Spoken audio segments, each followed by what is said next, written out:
सद्गुरु के सानिध्य में, सद्गुरु के सानिध्य में, सद्गुरु के सानिध्य में, समर्पण के संस्कार में आ जाती है जब कोई आत्मा, तो घट जाएगी उसके जीवन में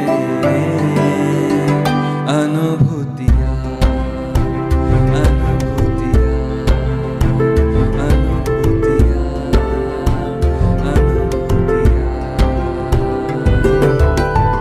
आओ हम सब मिलकर बाटे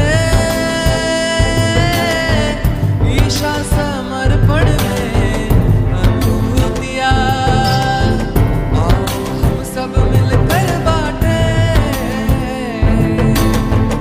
ईशा समर्पण में अनुभूतियाँ।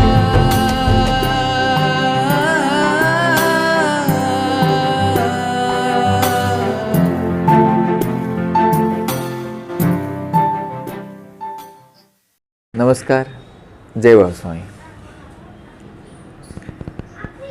पिछले वीडियो में बात हुई कि पूज्य स्वामी जी का आगमन कोडिनार से भावनगर हुआ और तख्तेश्वर मंदिर पूज्य स्वामी जी का सत्कार स्वागत सभी साधकों ने किया और वहाँ से एक शोभा यात्रा जैसा निकाल के पूज्य स्वामी जी जहाँ पर ठहरे थे, उनका उतारा जहाँ पर था, वहाँ पर ले गए सब लोग। पूरे आनंद से, उल्लास से, उत्सव से सब आनंदित थे।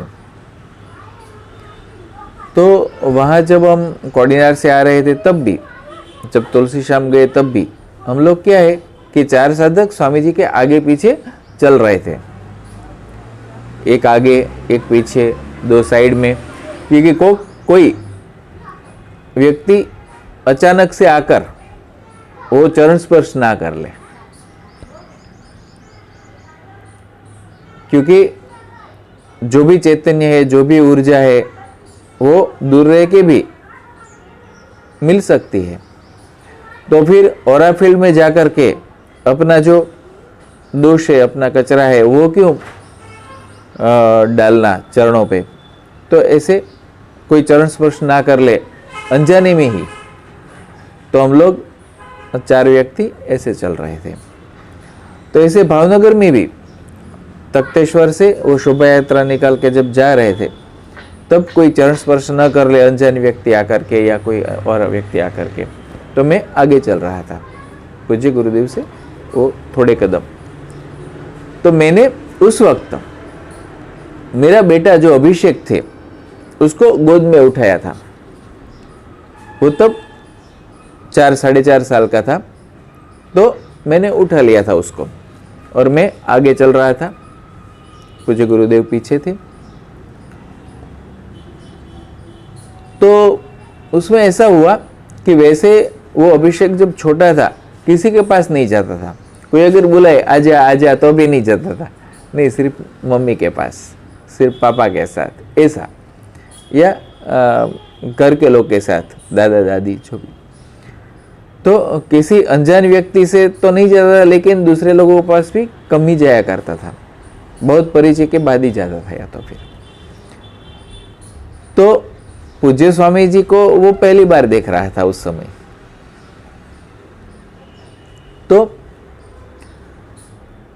वो अचानक से मेरी गोद में था, वहां से मेरे कंधे से उछल के स्वामी जी मुझे अपनी गोदी में ले लो, स्वामी जी मुझे उठा लो, स्वामी जी मुझे अपनी गोदी में ले लो। ऐसा स्वामी जी के साथ, स्वामी जी के पास जाने के लिए वो छटपटा रहा था, जैसे मैं कोई अनजान व्यक्ति हो और मैंने पकड़ के रखा है, उसे जाने नहीं दे रहा हूँ ऐसे। और उसे जाना था जैसे कोई छोटे बच्चा हो और उसे अपनी माँ के पास जाना हो और कोई अनजान व्यक्ति पकड़ ले और वो जैसे अपनी माँ के पास जाने के लिए छटपटाता हो, ऐसा कर रहा था। स्वामी जी मुझे ले लो, अपनी गोद में ले लो, ऐसा। तो मैं, स्वामी जी तो जैसे ध्यान की स्थिति में वो आंखें बंद थी और चल रहे थे मेरे पीछे पीछे, वो एकदम से ध्यान की स्थिति में थे। तो मैंने देखा कि ये कहीं स्वामी जी को डिस्टर्ब ना कर दे, ऐसे ही सोच रहा था। तभी वो एकदम से शांत हो गया। वो छोटा सा बच्चा था जो अभिषेक, एकदम से शांत हो गया और कुछ सेकंड्स या आधी मिनट 1 मिनट हुई होगी, फिर वो बोला कि पापा, स्वामी जी ने मुझे गोद में उठा लिया। तो बच्चे को अनुभूति हो गई। मैं भी सोच रहा था कि एकदम से वो हल्ला मचा रहा था, शोर कर रहा था कि स्वामी जी मुझे अपनी गोदी में उठा लो, स्वामी जी मुझे अपनी गोदी में बिठा दो, और वो एक अचानक से कैसे शांत हो गया। लेकिन वो बच्चा ही बोला कि पापा, स्वामी जी ने मुझे अपनी गोदी में उठा लिया। तो उसको वो अनुभूति होगी। वैसे भी एक दूसरे रूप से सोचे तो आज हजारों लाखों साधकों को गुरुदेव ने अपनी गोदी में उठाया ही है। गुरु शक्तियां अपने साधकों का रक्षण करती है, सदैव अपनी गोदी में रखती है और आध्यात्मिक मार्ग पर आगे बढ़ाती है। तो हम सब के लिए ये बहुत आनंद की बात है। तो उसके बाद पूज्य गुरुदेव जहां पर रुके थे वो वही स्थान था जब पूज्य स्वामी जी पहली बार भावनगर आए थे और जहां पर रुके थे वहां पर उस मकान की छत से तख्तेश्वर मंदिर सीधा ही दिखता था। और मैंने उस वीडियो में बताया था ना कि स्वामी जी को ध्यान में और स्वप्न में जो 3 दृश्य दिखाई देते थे, एक पशुपतिनाथ का मंदिर, एक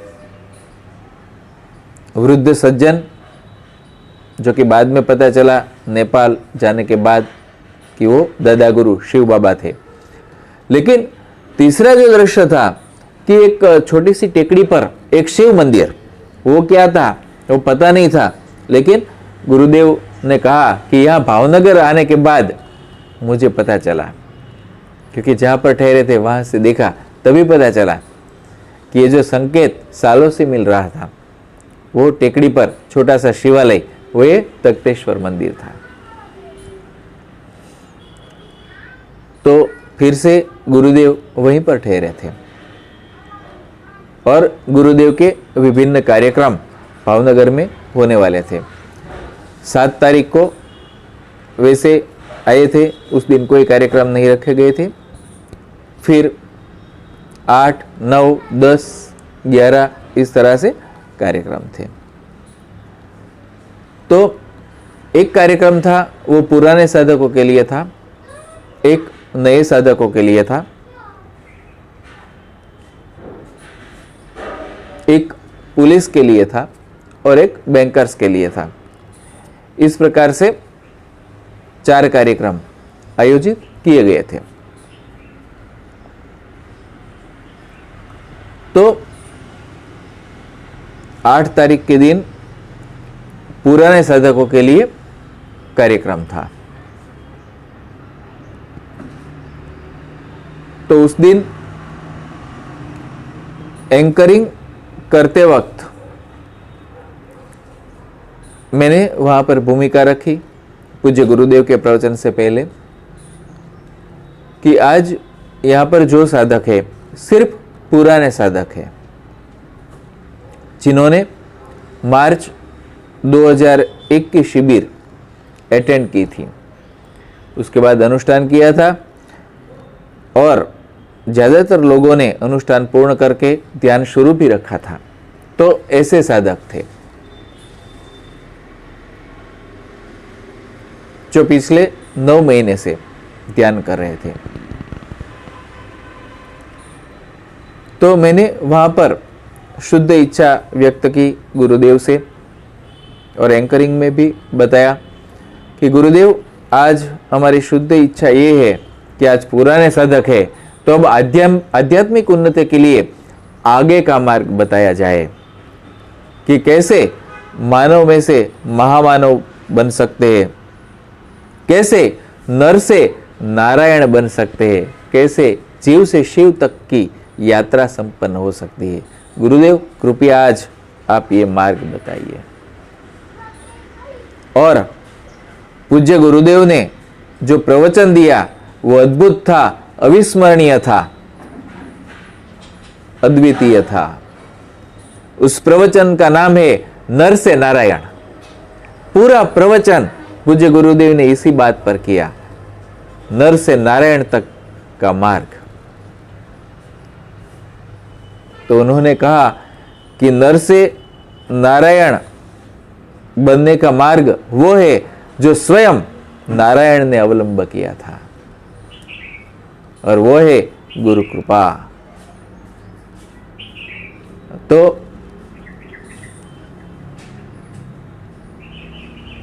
गुरु मार्ग जो है, गुरु भक्ति है, गुरु पद है, गुरु चरण है, उसका क्या महत्व है आध्यात्मिक उन्नति के लिए वो स्पष्ट हुआ। और जो भी साधक थे सब में सिर्फ साधना ही नहीं, लेकिन गुरु के प्रति श्रद्धा का क्या महत्व है वो भी सबको पता चला।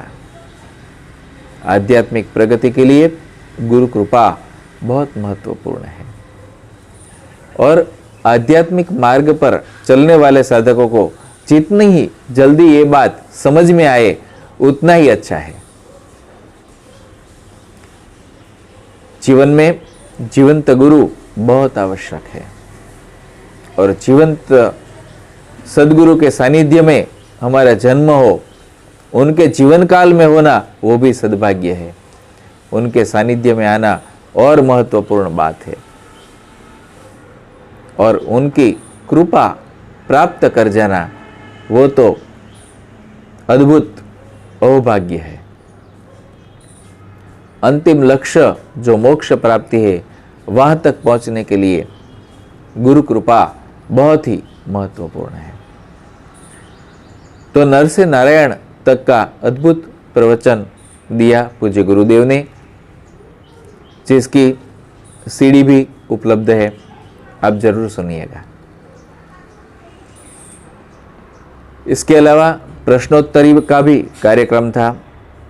साधकों ने अपनी आध्यात्मिक जो भी जिज्ञासाएं थी, जो भी प्रश्न थे वो पूछे, और गुरुदेव ने बहुत अच्छी तरह से वो समाधान किया था। फिर दूसरे दिन नए साधकों के लिए भी कार्यक्रम था।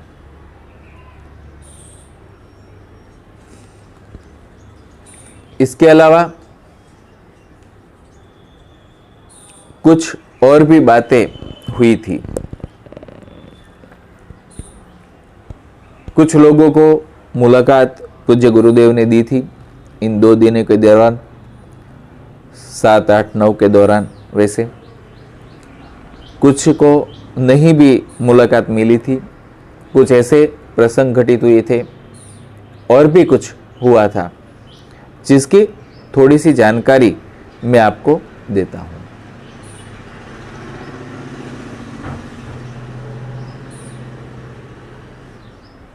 गुरुदेव ने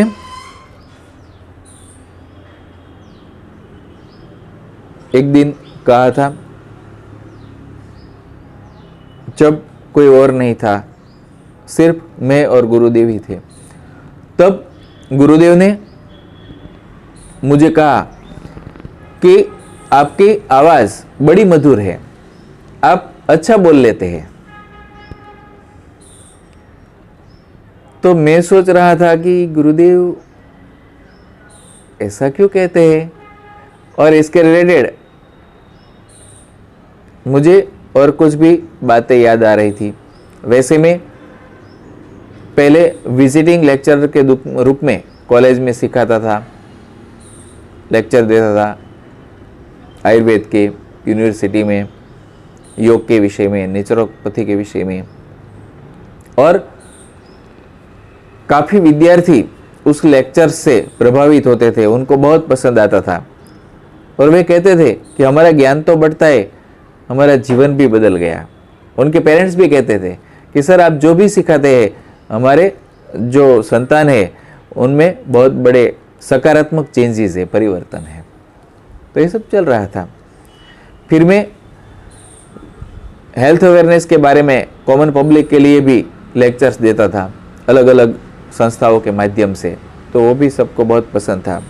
इसके अलावा श्रीमद् भगवत गीता पे मैं प्रवचन कर रहा था एक मंदिर में, मंदिर के परिसर में हर सोमवार को 1 घंटा गीता का एक श्लोक लेकर के, तो वो भी पिछले कुछ सालों से वो चल रहा था।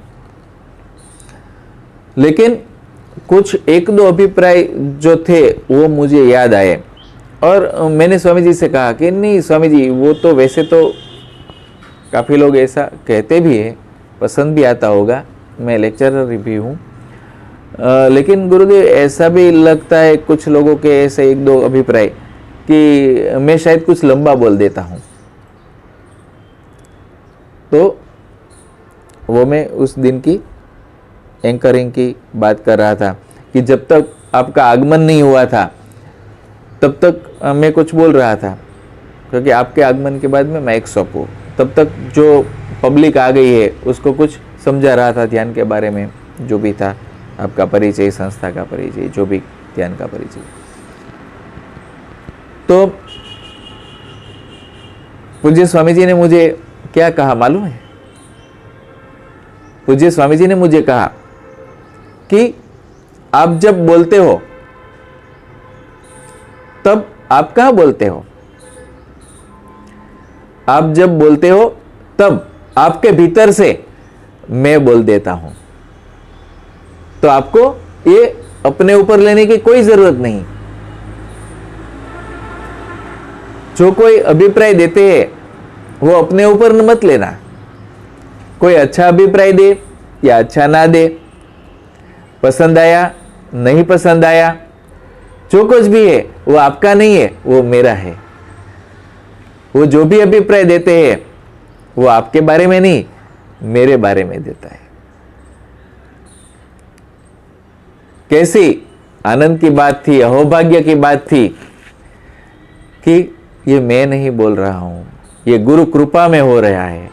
जो भी है गुरुदेव का है, जो भी अच्छा है, अच्छा लगे वो भी गुरुदेव का है, नहीं लगे तो भी वो जो भी है गुरुदेव का है। वैसे मेरा भाव तो हमेशा ये रहा है कि जो भी अच्छा लगे वो गुरुदेव का है। शायद अच्छा नहीं लगा और शायद मेरी गलती होगी, वहां पर मैंने की होगी, लेकिन जो भी है गुरु कृपा में है। काफी लोग आकर के कहते हैं कि आप जब एंकरिंग करते, आप जब लेक्चर देते, वो हमें बहुत पसंद आता है। इतना ही नहीं, उसमें भी वाइब्रेशंस फील होते हैं। तब मैं उनसे कहता हूं कि ये गुरु कृपा है, जो भी वाइब्रेशंस है गुरुदेव के है, मेरा तो कुछ भी नहीं है। और इतना ही नहीं मित्रों, ये अनुभूति के सेशन के वीडियो के बारे में जब किसी के फोन आए, मंतव्य आए, तो वो लोग भी बोलते हैं कि वाइब्रेशंस फील हो रहा है। इतना ही नहीं मित्रों, मेरी जो YouTube चैनल है डॉक्टर पारस भट्ट नाम से ही है, उसमें भी धर्म, भारतीय संस्कृति और गुरु तत्व, जो भी है देवता है, और आरोग्य, आयुर्वेद, ऐसे विषयों पर जो भी वीडियो रखे आज तक, तो उनमें भी काफी लोगों के ऐसे ही अभिप्राय मिले हैं। खास करके संतों के जीवन चरित्र के बारे में मेरे जो वीडियोस है कि जलाराम बापा है, संत ज्ञानेश्वर जी है, गुरु नानक देव जी है, ऐसे, या फिर कृष्ण, श्री कृष्ण के बारे में है, शिव के बारे में है, गणेश के बारे में है, तो लोग के ऐसे फोन आते हैं कि बहुत मजा आता है, हृदय को बहुत अच्छा लगता है और साथ में वाइब्रेशंस भी फील होते हैं। तब मैं उनसे कहता हूं कि ये गुरु कृपा है, गुरु शक्तियां है, जो उनकी कृपा बरस रही है और आपको अनुभूति हुई, वो आपका भी धन्य भाग्य है। तो ये गुरुदेव के आशीर्वाद हमेशा बरसते रहे। आगे की जो कुछ बातें हैं, कई बातें करनी है, नेक्स्ट वीडियो में करेंगे, क्योंकि काफी समय हो चुका है। धन्यवाद, नमस्कार, जय वासवामी।